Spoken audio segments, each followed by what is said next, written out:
Hi ನಮಸ್ಕಾರ ವೀಕ್ಷಕರ. ಇವತ್ತಿನ ವಿಚಾರ ಏನಂತ ಹೇಳಿದ್ರೆ, ಕನ್ನಡದ ಖ್ಯಾತ ರಿಯಾಲಿಟಿ ಶೋ ಅಂತ ಹೇಳಿದ್ರೆ ಅದು ಬಿಗ್ ಬಾಸ್. ಬಿಗ್ ಬಾಸ್ಗೆ ಸೋಷಿಯಲ್ ಮೀಡಿಯಾ ಮುಖಾಂತರ ಮೊದಲನೇ ಬಾರಿಗೆ ಬಂದಿದ್ದು ಅವ್ರು ಯಾರು ಅಂತ ಹೇಳಿದ್ರೆ ನಿಮ್ಗೆಲ್ರಿಗೂ ಕೂಡ ಚೆನ್ನಾಗಿ ಗೊತ್ತು. ಧನುಶ್ರೀ ಅವರು. ಧನುಶ್ರೀ ಸೋಷಿಯಲ್ ಮೀಡಿಯಾದಲ್ಲಿ ತನ್ನದೇ ಆದಂತಹ ಒಂದು ಛಾಪನ್ನ ಮೂಡಿಸಿದ್ರು. ಅದರ ಮುಖಾಂತರ ಅವರಿಗೆ ಬಿಗ್ ಬಾಸ್ಗೂ ಕೂಡ ಸೆಲೆಕ್ಟ್ ಮಾಡಲಾಯಿತು. ಅನ್ಫಾರ್ಚುನೇಟ್ಲಿ ಅವರು ಮೊದಲನೇ ವಾರವೇ ಮನೆಯಿಂದ ಆಚೆ ಹೋದ್ರು. ಇತ್ತೀಚೆಗೆ ನಾವು ನೋಡ್ತಿರ್ಬೋದು, ತುಂಬಾ ಜನ ಸೋಷಿಯಲ್ ಮೀಡಿಯಾದಲ್ಲಿ ತಮ್ಮದೇ ಆದಂತಹ ಅಕೌಂಟ್ ಗಳನ್ನ ಕ್ರಿಯೇಟ್ ಮಾಡ್ಕೊಂಡಿದ್ದಾರೆ, ಲಾಕ್ಸ್ ಗಳನ್ನ ಮಾಡ್ಕೊಂಡು ಲಕ್ಷಾಂತರ ರೂಪಾಯಿ ದುಡಿತಿದ್ದಾರೆ. ಅದರಂತೆ ಧನುಶ್ರೀ ಅವರು ಕೂಡ ಇತ್ತೀಚೆಗೆ ಲಾಕ್ಸ್ ಗಳನ್ನ ಮಾಡ್ಕೊಂಡು ಒಳ್ಳೆಯ ದುಡ್ಡನ್ನು ಕೂಡ ಸಂಪಾದನೆ ಮಾಡ್ತಿದ್ದಾರೆ. ಹೀಗೆ ಧನುಶ್ರೀ ಅವರಿಗೂ ಕೂಡ ಇನ್ಸ್ಟಾಗ್ರಾಮ್ ನಲ್ಲಿ ಹತ್ತತ್ರ 5 ಲಕ್ಷ ಜನ ಫಾಲೋವರ್ಸ್ ಕೂಡ ಇದ್ದಾರೆ. ನಾನು ಇವತ್ತು ಧನುಶ್ರೀ ಅವರ ವಿಡಿಯೋ ಏನಕ್ಕೆ ಮಾಡ್ತಿದ್ದೀನಿ ಅಂತ ಹೇಳಿದ್ರೆ, ನೀವು ಎಲ್ಲರೂ ಕೂಡ ನೋಡಿರ್ಬೋದು, ಧನುಶ್ರೀ ಅವರ ಇನ್ಸ್ಟಾಗ್ರಾಮ್ ಖಾತೆಯಲ್ಲಿ ಬರೋಬ್ಬರಿ 5 ಲಕ್ಷ ಜನ ಫಾಲೋವರ್ಸ್ ಇದ್ದಾರೆ. ಇವರು 1335 ಪೋಸ್ಟ್ ಗಳನ್ನು ಕೂಡ ಇನ್ಸ್ಟಾಗ್ರಾಮ್ ಅಲ್ಲಿ ಮಾಡಿದ್ದಾರೆ. ಆದ್ರೆ ಹಲವಾರು ಪೋಸ್ಟ್ ಗಳು ಅದ್ಭುತವಾಗಿದೆ. ಆದ್ರೆ ಇತ್ತೀಚೆಗೆ ಒಂದು ಪೋಸ್ಟ್ ಅನ್ನ ಮಾಡ್ತಾರೆ ತಮ್ಮ ಸೀರೆಯ ಬಗ್ಗೆ ಒಂದು ವಿಡಿಯೋನ ಮಾಡ್ಲಿಕ್ಕೆ. ಆ ಪೋಸ್ಟ್ಗೆ ತುಂಬಾ ಜನ ನೆಗೆಟಿವ್ ಕಮೆಂಟ್ ಗಳನ್ನ ಹಾಕಿದ್ದಾರೆ. ಯಾಕೆ ನೆಗೆಟಿವ್ ಕಮೆಂಟ್ ಗಳನ್ನ ಹಾಕಿದ್ದಾರೆ ಅಂತ ಹೇಳಿ ನಾವು ನೋಡಕ್ಕೆ ಹೋದ್ರೆ, ನಿಮಗೆ ನಾನು ಸ್ಕ್ರೀನ್ ಅಲ್ಲಿ ಹಾಕ್ತೀನಿ ಆ ವಿಡಿಯೋನ, ನೀವು ನೋಡಿ. ಈ ಒಂದು ವಿಡಿಯೋದಲ್ಲಿ ನೀವು ನೋಡ್ಬೋದು ಧನುಶ್ರೀ ಅವರ ಒಂದು ಡ್ರೆಸ್ಸಿಂಗ್ ಸೆನ್ಸ್ ಅನ್ನ ಎಷ್ಟು ಕೆಟ್ಟದಾಗಿ ಕಾಣಿಸ್ತಿದೆ ಅಂತ ಹೇಳಿ. ಇವ್ರನ್ನ ಲಕ್ಷಾಂತರ ಜನ ವಿಡಿಯೋಗಳನ್ನ ನೋಡ್ಲಿಕ್ಕೆ ಬರ್ತಾರೆ. ಇವರು ಹಾಕೊಳ್ಳುವಂತಹ ಮೇಕಪ್ ಗಳು ಆಗಿರ್ಬೋದು, ಇವರ ಡ್ರೆಸ್ ಗಳನ್ನ ಸಿಕ್ಕಾಪಟ್ಟೆ ಅಬ್ಸರ್ವ್ ಮಾಡಿ ಜನಗಳು ನೋಡ್ತಿರ್ತಾರೆ.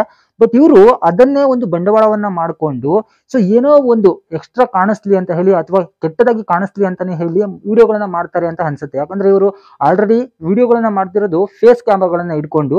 ಬಟ್ ಅಲ್ಲೇನೋ ಒಂದು ಕೆಟ್ಟದಾಗಿ ಕಾಣಿಸ್ತಿದೆ ಅಂತ ಹೇಳಿ ಇವ್ರಿಗೆ ಗೊತ್ತಿದ್ರು ಕೂಡ ಇವರು ಯಾಕೆ ಅದೇ ರೀತಿ ವಿಡಿಯೋಗಳನ್ನ ಮಾಡ್ತಾರೆ ಖಂಡಿತ ನಮಗೆ ಗೊತ್ತಿಲ್ಲ. ಸೋಷಿಯಲ್ ಮೀಡಿಯಾ ಅಂತ ಬಂದ್ರೆ ಇಲ್ಲಿ ಕೆಟ್ಟದ್ದು ಕೂಡ ಇರುತ್ತೆ, ಒಳ್ಳೆದು ಕೂಡ ಇರುತ್ತೆ. ಬಟ್ ಲಾಗ್ಸ್ ಗಳನ್ನ ಮಾಡುವಂತಹ ವ್ಯಕ್ತಿಗಳು ಪ್ರತಿನಿತ್ಯ ತಮ್ಮ ಜೀವನದಲ್ಲಿ ಏನ್ ನಡೀತಿದೆ ಅದನ್ನ ತೋರಿಸುವಂತ ಕೆಲಸಗಳನ್ನ ಮಾಡ್ತಿರ್ತಾರೆ. ಇದನ್ನ ಚಿಕ್ಕ ಮಕ್ಕಳಿಂದ ಹಿಡಿದು ದೊಡ್ಡವರು ಕೂಡ ನೋಡ್ತಾ ಇರ್ತಾರೆ. ಆದ್ರೆ ನಿಮ್ಮನ್ನ ಫಾಲೋ ಮಾಡುವಂತ ಜನಗಳಿಗೆ ಒಳ್ಳೆಯ ಸಂದೇಶಗಳನ್ನ ಕೊಡ್ರಿ, ಜೊತೆಗೆ ಒಳ್ಳೆಯ ಡ್ರೆಸ್ ಸೆನ್ಸ್ ಗಳನ್ನ ಹಾಕೊಂಡು ವಿಡಿಯೋಗಳನ್ನ ಮಾಡ್ರಿ.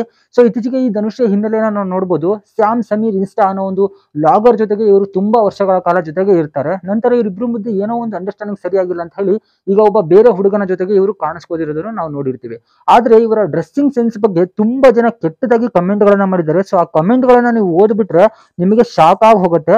ಅಷ್ಟು ಕೆಟ್ಟದಾಗಿ ಕಮೆಂಟ್ ಗಳನ್ನ ಜನಗಳು ಮಾಡ್ತಾ ಹೋಗ್ತಾ ಇದ್ದಾರೆ. ಇಲ್ಲಿ ನೀವು ನೋಡ್ಬೋದು, ಒಂದೊಂದೇ ಕಮೆಂಟ್ ಗಳನ್ನ ನೀವು ಓದ್ಕೊಂತ ಹೋದ್ರೆ ನಿಮಗೆ ಆಶ್ಚರ್ಯ ಆಗತ್ತೆ, ಯಾಕೆ ಇಷ್ಟು ಕೆಟ್ಟದಾಗಿ ಮಾಡಿದ್ದಾರೆ ಅಂತ ಹೇಳಿದ. ಯಾಕಂದ್ರೆ ಇವರು ಬಟ್ಟೆಯನ್ನ ಅಷ್ಟು ಕೆಟ್ಟದಾಗಿ ಹಾಕೊಂಡಿದ್ದಾರೆ. ಸ್ವಲ್ಪ ಮಾನ ಮರ್ಯಾದೆ ಅನ್ನೋದು ಇರಬೇಕು ಪ್ರತಿಯೊಬ್ಬ ಮನುಷ್ಯನಿಗೆ.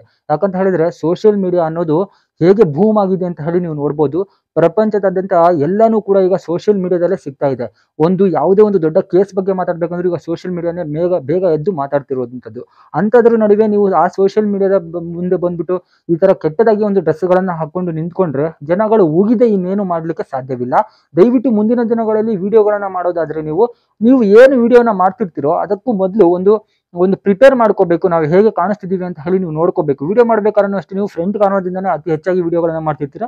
ಅದರಲ್ಲಿ ನಿಮಗೆ ಗೊತ್ತಾಗುತ್ತೆ ನಾನು ಯಾವ ರೀತಿ ಕಾಣಿಸ್ತಿದ್ದೀನಿ ಅಂತ ಹೇಳಿ. ಅದರಲ್ಲಿ ನೀವು ಸ್ವಲ್ಪ ಸರಿಯಾಗಿ ಮಾಡ್ಕೊಂಡು ವಿಡಿಯೋಗಳನ್ನ ಮಾಡಿದ್ರೆ ಮುಂದೆ ನಿಮಗೆ ಒಳ್ಳೆ ಹೆಸರು ಕೂಡ ಬರುತ್ತೆ. ಆದ್ರೆ ಈ ತರ ಕೆಟ್ಟ ಕಮೆಂಟ್ಗಳು ಬರ್ಲಿಕ್ಕೆ ಕಾರಣನೂ ಕೂಡ ನೀವೇ ಆಗಿರ್ತೀರಾ, ಬೇರೆ ಯಾರು ಕೂಡ ಆಗಿರಲ್ಲ. ತುಂಬಾ ಕೆಟ್ಟದಾಗಿ ನಿಮ್ಮ ಬಗ್ಗೆ ಮಾತಾಡ್ತಿರ್ತಾರೆ. ಇದರಿಂದಾಗಿ ನಿಮ್ಮ ಇಮೇಜ್ ಕೂಡ ಹಾಳಾಗುವಂತ ಸಿಚುವೇಶನ್ ಇರ್ತದೆ.